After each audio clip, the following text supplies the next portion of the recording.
नमस्कार. साल होतं 2005. एक असा कायदा आला ज्याने सरकार आणि सामान्य नागरिक यांच्यातलं नातं पूर्णपणे बदलून टाकलं. तो कायदा होता माहितीचा अधिकार. आज आपण याच शक्तिशाली कायद्याबद्दल बोलणार आहोत. हा कायदा आपल्या लोकशाहीचा एक महत्त्वाचा आधारस्तंभ आहे. आणि हो, स्पर्धा परीक्षांसाठी तर हा विषय खूपच महत्त्वाचा आहे. अच्छा, पण हा कायदा नक्की काम कसा करतो, त्याचा वापर कसा करायचा असतो आणि तो आपल्या सगळ्यांसाठी इतका महत्त्वाचा का आहे, या सगळ्या प्रश्नांची उत्तरं आपण पुढच्या काही मिनिटात एकदम सोप्या भाषेत समजून घेणार आहोत. तर बघा, आपला आजचा आढावा 5 मुख्य भागांमध्ये असेल. सगळ्यात आधी आपण समजून घेऊ की हा कायदा नेमका आहे तरी काय. मग आरटीआय अर्ज कसा करायचा हे पाहू. त्यानंतर या कायद्याची अंमलबजावणी करणारी यंत्रणा कशी आहे, त्यातल्या मर्यादा कोणत्या आहेत आणि शेवटी सुशासनात याची भूमिका काय आहे यावर नजर टाकूया. चला तर मग सुरुवात करूया आपल्या पहिल्या आणि सगळ्यात मूलभूत प्रश्नापासून. माहितीचा अधिकार कायदा म्हणजे नेमकं काय आणि त्याची गरज का आहे?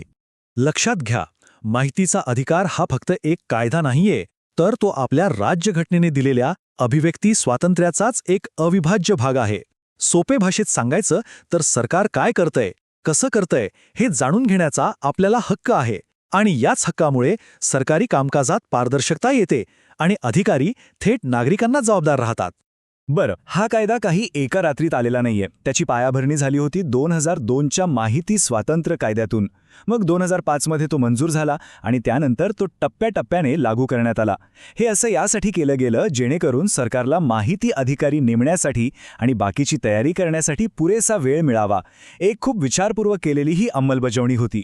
तर मग या कायद्यामुळे आपल्यासारख्या सामान्य माणसाच्या हातात नक्की कोणती ताकद आली आहे? म्हणजे माहिती मिळवण्यासाठी नेमकं काय करावं लागतं? चला, ही सोपी प्रक्रिया समजून घेऊया. आरटीआय अर्ज करण्याची प्रक्रिया मुद्दाम अगदी सोपी ठेवण्यात आलीये. कुठलाही क्लिष्ट फॉर्म नाही, काही नाही. फक्त एका साध्या कागदावर आपल्याला हवी असलेली माहिती लिहा, अगदी नाममात्र शुल्क भरा आणि तो अर्ज संबंधित अधिकाऱ्याकडे जमा करा. यामागचा उद्देश हाच आहे की कोणत्याही तांत्रिक कारणामुळे कुणीही माहितीपासून वंचित राहू नये. आणि हे शुल्क किती आहे? फक्त 10 रुपये. हे खूप महत्त्वाचं आहे, कारण यामुळे देशातला कोणताही नागरिक, त्याची आर्थिक परिस्थिती कशीही असो, हा हक्क वापरू शकतो. ज्ञानाची किंमत सर्वांसाठी समान ठेवली आहे. अर्ज तर दाखल केला, पण उत्तर कधी मिळणार? तर कायद्याने अधिकाऱ्यांवर 30 दिवसांची स्पष्ट कालमर्यादा घातली आहे. यामुळे अधिकारी टाळाटाळ करू शकत नाहीत आणि त्यांना उत्तर द्यावंच लागतं. खरं तर ही कालमर्यादाच या कायद्याचा आत्मा आहे. पण जरा विचार करा, जर मागितलेली माहिती एखाद्याच्या जीवनाशी किंवा स्वातंत्र्याशी संबंधित असेल तर?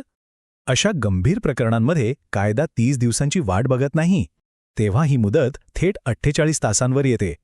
ही तरतूद या कायद्याची संवेदनशीलता दाखवते. आणि हो, परीक्षेच्या दृष्टिकोनातनं हा मुद्दा अत्यंत महत्त्वाचा आहे. कायदा तर बनला, पण त्याची अंमलबजावणी कोण करणार आणि ती कशी होणार? चला, आता आपण या कायद्याची प्रशासकीय रचना कशी आहे, जी याला प्रत्यक्षात आणते, यावर एक नजर टाकूया. हा कायदा नक्की लागू कोणाला होतो, ह्याचं उत्तर सार्वजनिक प्राधिकरण या शब्दात दडलंय. यात फक्त सरकारी कार्यालयच येत नाहीत, तर सरकारकडून आर्थिक मदत घेणाऱ्या सगळ्या संस्था येतात. त्यामुळे साहजिकच ह्या कायद्याची व्याप्ती खूप मोठी आहे. आता ह्या कलमांकडे जरा विशेष लक्ष द्या. ही कलमं म्हणजे या कायद्याचे आधारस्तंभ आहेत. बघा, कलम 3 आपल्याला माहितीचा अधिकार देतं, कलम 4 अधिकाऱ्यांवर माहिती देण्याची जबाबदारी टाकतं, कलम 7 वेळेचं बंधन घालतं आणि जर हे नियम पाळले नाहीत तर कलम 20 दंडाची तरतूद करतं. हे सगळे मिळून एक इतकी मजबूत चौकट तयार करतात की त्यातून सुटणं जवळजवळ अशक्य आहे. अच्छा, समजा माहिती मिळालीच नाही किंवा मिळालेल्या उत्तराने आपलं समाधान झालं नाही, तर काय? तर मग अपील करण्याचा मार्ग आहे. पहिलं अपील 30 दिवसांच्या आत त्याच विभागातल्या वरिष्ठ अधिकाऱ्याकडे करता येतं. आणि तिथेही जर न्याय मिळाला नाही तर 90 दिवसांच्या आत राज्य किंवा केंद्रीय माहिती आयोगाकडे दुसरं आणि अंतिम अपील करता येतं आणि त्यांचा निर्णय बंधनकारक असतो. या कायद्याच्या अंमलबजावणीवर लक्ष ठेवणारी सर्वोच्च संस्था म्हणजे माहिती आयोग. यातली सगळ्यात महत्त्वाची गोष्ट म्हणजे आयुक्तांची नियुक्ती. ही नियुक्ती पंतप्रधान किंवा मुख्यमंत्री, विरोधी पक्षनेते आणि एक कॅबिनेट मंत्री मिळून करतात. आता बघा, यात विरोधी पक्षनेत्याचा समावेश असणं हे आयोगाची निष्पक्षता आणि स्वायत्तता जपण्यासाठी अत्यंत आवश्यक आहे. चला, आता एका खूप महत्त्वाच्या प्रश्नाकडे वळूया. आरटीआय अंतर्गत सगळीच माहिती मागता येते का? तर नाही. या पारदर्शकतेला सुद्धा काही मर्यादा आहेत, काही अपवाद आहेत. ते कोणते ते पाहूया. हे बघा, कलम 8 हे पारदर्शकता आणि राष्ट्रीय हित यांच्यात एक संतुलन साधतं. देशाची सुरक्षा, परराष्ट्र संबंध किंवा एखाद्याच्या वैयक्तिक आयुष्यात डोकावणारी माहिती या कायद्याच्या कक्षेत येत नाही.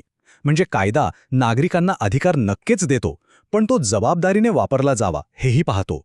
या कायद्याचा मूळ उद्देश माहिती देणं आहे, नाकारणं नाही. आणि हे या पृथक्करणीयतेच्या सिद्धांतावरून अगदी स्पष्ट होतं. समजा एका 10 पानांच्या फाईलमध्ये फक्त 1 पान गोपनीय आहे, तर अधिकारी पूर्ण फाईल नाकारू शकत नाही. त्यांना ते 1 पान बाजूला काढून उरलेली 9 पानं द्यावीच लागतील. याच नियमाला सेव्हरेबिलिटी म्हणतात. आणि आता शेवटच्या भागाकडे वाळूया. आरटीआय कायद्याचं सुशासन आणि लोकशाहीवर काय व्यापक परिणाम झाला आहे हे पाहूया. कारण हा कायदा फक्त माहिती मिळवण्यापुरता मर्यादित नाही. हे एक वाक्य या कायद्याचं सार अगदी अचूकपणे सांगतं नाही का?